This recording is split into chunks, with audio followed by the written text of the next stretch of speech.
For the Chinese Communist Party, all that matters is maintaining its clout in the country, even if it means taking ruthless steps.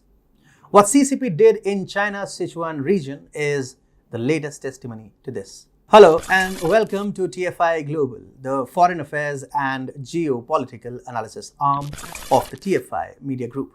I'm your host Atul Mishra, and if you haven't subscribed to the TFI Global channel yet, hit the subscribe button and press the bell icon to receive all the latest updates. Let's begin. On June 10th, the Sichuan region of China was jolted by an earthquake of magnitude 6.0 on the Richter scale. More than 25,000 people were relocated from Barkham. According to China's official report, there were nil or few casualties. However, we have our doubts about that figure. The reason for this skepticism is the information coming from Barkham that is strictly controlled by the Chinese authorities. Residents are prohibited from sharing any reports, photographs, or other information about the earthquake, which destroyed houses, stupas, and monks' residences, among other things. But the most heinous act on the part of the Chinese government occurred when no one from the authorities reached out to the residents of Sichuan for days. It took the government rescuers 3 days to arrive in the impacted area. Guess who stepped in to help these locals? Well, it was the Tibetans who offered support to the survivors and helped them to return home. These are the same Tibetans who are the targets of China's propaganda campaign.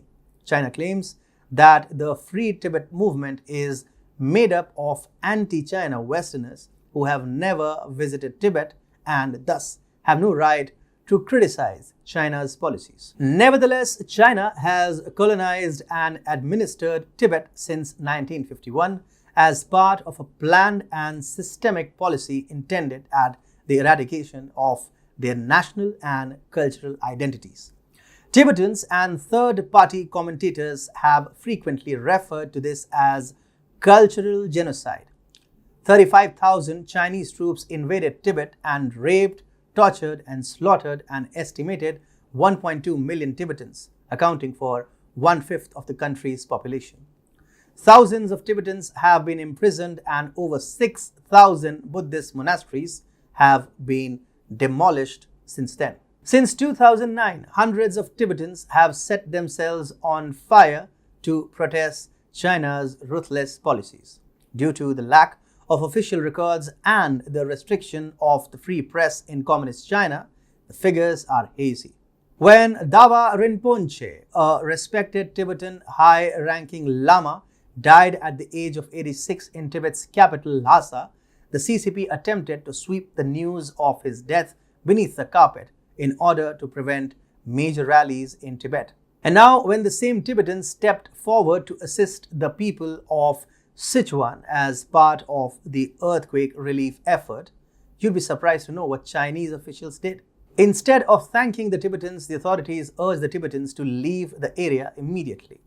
Tibetans offering assistance were told to leave after Chinese rescue teams arrived on June 13th, according to a Tibetan resident of the area. After the official Chinese rescue teams came in, the Tibetans who had come from nearby regions to provide help were not allowed to stay and were told by Chinese authorities to leave the areas, RFA's source said. However, the timely assistance they provided to survivors was a huge help, the source said. Isn't that a thoroughly deplorable move on the part of the CCP authorities? Without doubt, all of this was done in order to prevent the people of the region from acquiring a soft spot for the Tibetans and the support for the Free Tibetan movement to grow. But you cannot stop an idea whose time has come, and Free Tibet is one such idea. Tibetans world over want a free Tibet, free from China's shackles. Recently, they showed their valor in battlefield when India flattened the pride of the PLA in the Galwan Valley clash. And this soft approach by Tibetans inside China is only going to increase, thus creating a soft spot for Tibetans in mainland Chinese who on the other hand are also living a life of servility under CCP's brutal regime.